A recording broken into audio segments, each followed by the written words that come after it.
السلام علیکم ورحمۃ اللہ وبرکاتہ۔ الحمد للہ وحدہ والصلاة والسلام علی من لا نبی بعدہ۔ اعوذ باللہ السمیع العلیم من الشیطان الرجیم۔ بسم اللہ الرحمن الرحیم۔ سورہ بقرہ دوسرا پارہ اور آیت 232۔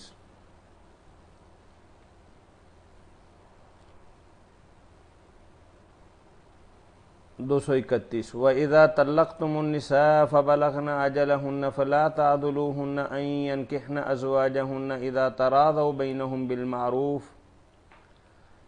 ذَلِكَ يُوعَظُ بِهِ مَن كَانَ مِنكُمْ يُؤْمِنُ بِاللَّهِ وَالْيَوْمِ الْآخِرِ ذَلِكُمْ أَزْكَىٰ لَكُمْ وَأَطْهَرُ وَاللَّهُ يَعْلَمُ وَأَنْتُمْ لَا تَعْلَمُونَ۔ والوالدات يرضعن أولادهن حولين كاملين لمن أراد أن يتم الرضاعة وعلى المولود له رزقهن وكسوتهن بالمعروف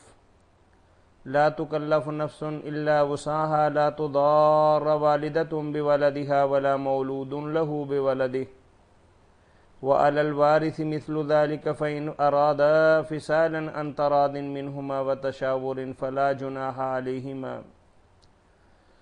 وَإِنْ أَرَدْتُمْ أَن تَسْتَرْضِعُوا أَوْلَادَكُمْ فَلَا جُنَاحَ عَلَيْكُمْ إِذَا سَلَّمْتُم مَّا آتَيْتُم بِالْمَعْرُوفِ وَاتَّقُوا اللَّهَ وَاعْلَمُوا أَنَّ اللَّهَ بِمَا تَعْمَلُونَ بَصِيرٌ۔ معزز خواتین و حضرات،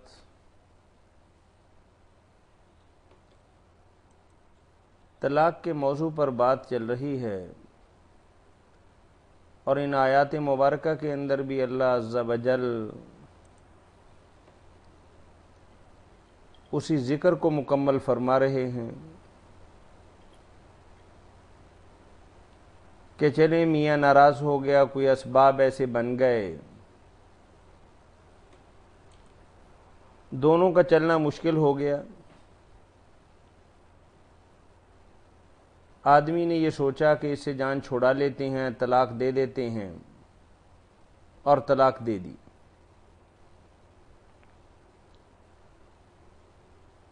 عدت کے دن بھی گزر گئے، آدمی کو ہوش نہیں آیا،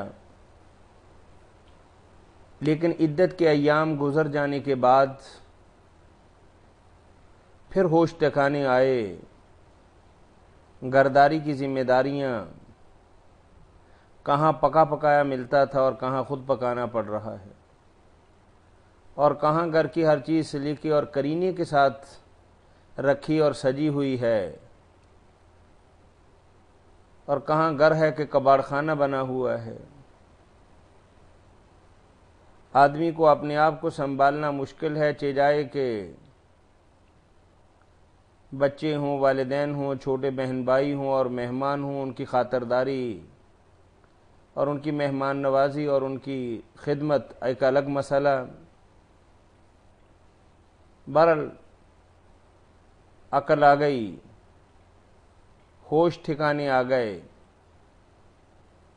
پریشانی ہی پریشانی، اور گھر ہے کہ کاٹ کھانے کو دوڑ رہا ہے، جیون ساتھی کو خود ہی دھکے دے کر گھر سے نکال دیا، بہت اچھا ساتھ بنا ہوا تھا، خود ہی توڑ دیا۔ اب کوئی بھی آدمی اس کائنات کے اندر کامل تو ہے نہیں، آدمی خود اپنے بارے میں سوچے کہ کیا وہ درجہ کمال تک اس کے اخلاق، اس کی عادات، اس کا اٹھنا بیٹھنا اور اس کے معمولات اور معاملات ہیں۔ جب وہ اپنے وجود کے اندر بے شمار کمی، کوتاہی اور زیادتی پاتا ہے تو دوسرا بھی آخر انسان ہے نا، اس میں بھی بے شمار کمی اور کوتاہیاں ہوں گی، اور عین ممکن ہے کہ ایک آدمی کے اندر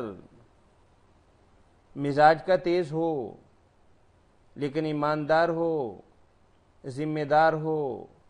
شوہر کا خیال رکھنے والا ہو، تو سونے پر سہاگا ہے. یہ ایک آدمی، میری مراد مرد اور عورت دونوں سے ہے، تھوڑا سا سست ہے لیکن عبادت گزار، تہجد گزار، اللہ پر توکل کرنے والا اور بچوں کی بہترین تعلیم و تربیت کرنے والا ہے. یعنی اگر کوئی ایک پہلو کسی اعتبار سے بظاہر کمزور بھی نظر آ رہا ہے تو بے شمار ایسے پہلو ہوں گے کہ جو اچھائی کی طرف اور بلائی کی طرف اور خیر کی طرف اور نیکی کی طرف لے کر جاتے ہوں گے.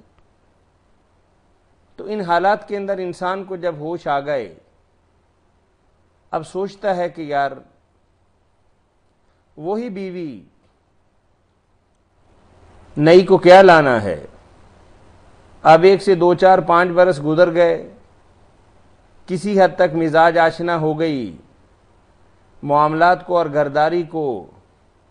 سمجھنے لگ گئی، بوڑھے والدین کی خدمت کرنے لگ گئی اور ان کے مزاج کو بھی سمجھنے لگ گئی، چھوٹے بہن بھائیوں سے بھی قدر مانوس تھی. چلیں کبھی کبھار جھگڑا ہو جاتا تھا لیکن بہرحال سیکنڈ آپشن کی بجائے اسی کو آزماتے ہیں، اسی کو دوبارہ اپنے گھر پہ لے کے آ جاتے. اب چونکہ آدمی نے طلاق ایک ہی دی تھی اور ایک طلاق عدت گزر گئی،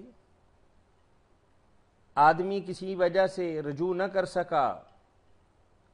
اور 3 قروء جو پچھلی آیات مبارکہ کے اندر مدت گزر گئی، آدمی نے وہ موقع جو اللہ نے اس کی مردانگی کے حوالے سے اسے دیا تھا وہ تو ضائع کر دیا. اب تھوڑا سا موقع باقی ہے کہ اب عورت خود مختار ہو گئی، چاہے تو پرانے مرد کے ساتھ ہی شادی، دوبارہ نکاح اور دوبارہ حق مہر اور دوبارہ گواہیوں کے ساتھ کر سکتی ہے، یا نئی جگہ پہ بھی شادی کر سکتی ہے. اب مرد رجوع کا حق نہیں رکھتا، لیکن مرد اپنی سابقہ بیوی کو نئے نکاح کے ساتھ اپنی بیوی بنا سکتا ہے. اب یہاں خاندان درمیان کے اندر آڑے آتے ہیں، گھر کے بڑے برے بزرگ بھائی اور اونچی ناک والے درمیان کے اندر رکاوٹ بنتے ہیں کہ پہلے ایسا کیوں کیا تھا، ہم کو اتنے گرے پڑے ہیں کہ ہماری بیٹی کے ساتھ یہ بدسلوکی اور توہین، یہ ہماری پگڑی جو پاؤں کے اندر روندی ہے،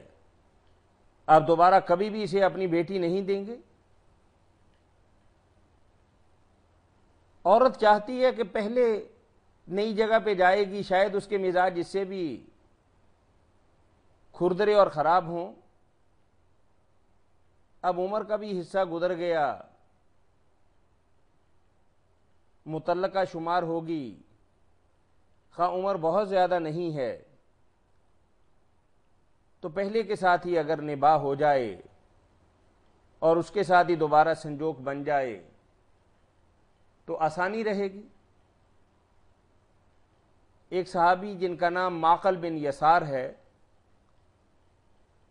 وہ خود ہی روایت کرتے ہیں کہ یہ آیت مبارکہ میرے بارے میں نازل ہوئی کہ ہمارے ایک جاننے والے تھے، میری بہن کا رشتہ مانگا،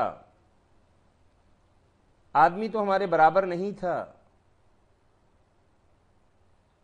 کچھ ہمارے خاندان سے کمتر تھا، لیکن بہرحال اس نے ریکویسٹ اور گزارش کی اور ہم نے مان لی اور اپنی بہن کی شادی اس کے ساتھ کر دی. سوء اتفاق سے معاملہ تکمیل کی طرف نہ جا سکا. ایک وقت ایسا آیا کہ محترمہ جن کا نام فاطمہ بھی آتا ہے، جمیل بھی آتا ہے،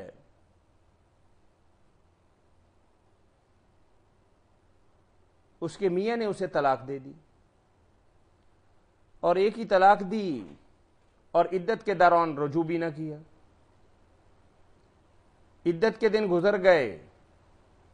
تو پھر دوبارہ معقل کہتے ہیں کہ میرے ساتھ اس کی ملاقات ہوئی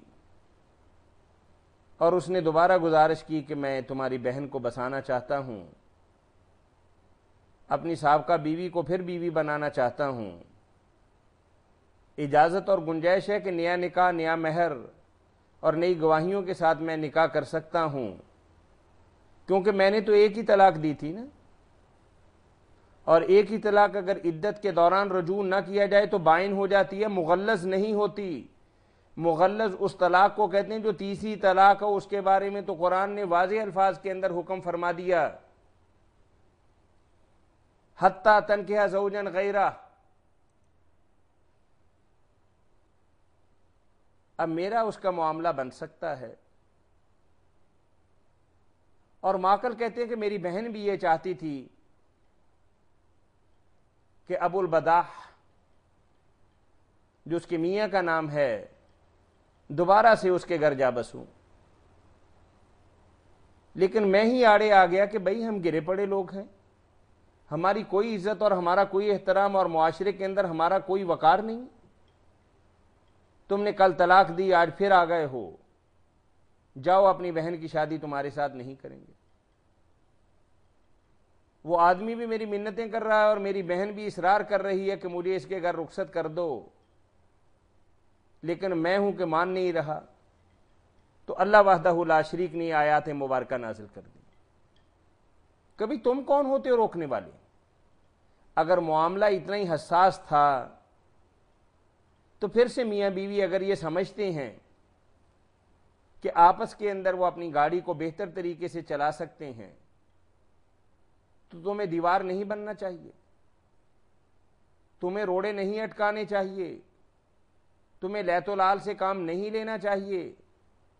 اللہ سے ڈرو۔ یہ کسی دوسری جگہ پر جائے گی اور شاید وہ اس سے زیادہ اکھڑ اور بد مزاج ہو، اور شاید اس کے ساتھ بھی گاڑی نہ چل سکی، تو پھر کیا کرو گے؟ اب وہ خود ہی بیچاری کہہ رہی ہے کہ میں اپنے سابقہ شوہر کے ساتھ اس کی غلطی کو اور اس کی زیادتی کو اور اس کی کوتاہی کو اور اس کے جرم کو معاف کرنا چاہتی ہوں، میرے چند دن اس کے ساتھ اچھے گزرے ہیں،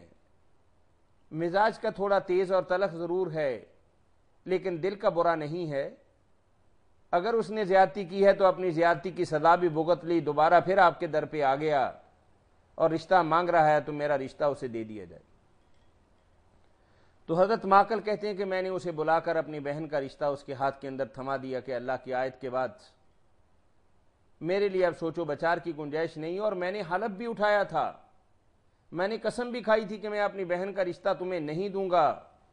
لیکن ایک بہتر بات دیکھنے کے بعد، اللہ کا حکم آنے کے بعد میں نے اپنی قسم کا کفارہ ادا کیا اور اپنی بہن ابو البداح کے ہاتھ کے اندر پکڑا دی۔ سبب نزول کچھ بھی ہو، لیکن آیات مبارکہ پر غور کیجئے کہ اگر کوئی عورت، اب بچی تو ہے نہیں، عمر کی 40-50 بہاریں دیکھ چکی ہے، اور وہ اپنے گھر کے اندر بیٹھ کر اپنی بابیوں کی، اپنے والدین کی اور چھوٹی بہنوں کی باتیں نہیں سن سکتی، اس کا بھی دل حساس ہے، اس کا بھی خون جوش مارتا ہے،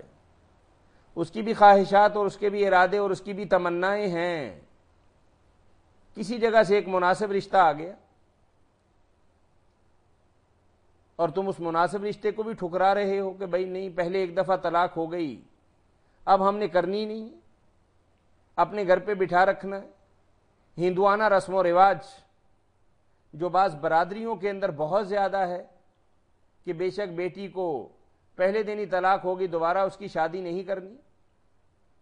بس یہی ہے کہ ہندوؤں کی طرح ستی نہیں کرتے کہ اسے زندہ نہیں جلاتے، اپنے گھر کے اندر بٹھا کے زندہ ضرور درگور کرتے ہیں۔ تو اللہ وحدہ لا شریک یہی بتا رہے ہیں کہ اگر کسی مناسب جگہ پہ وہ شادی کرنا چاہتی ہے اور رشتہ بھی برابر کا ہے، ایسا نہیں ہے کہ بیوقوفی اور حماقت اور غلطی کا اعادہ کیا جا رہا ہے، تو تم اس راستے کے اندر روڑے نہیں اٹکاؤ، اس معاملے کو حل ہونے دو۔ اگر ایسا کرو گے تو عیاشی، فحاشی اور بدکاری بڑھے گی، خفیہ باتیں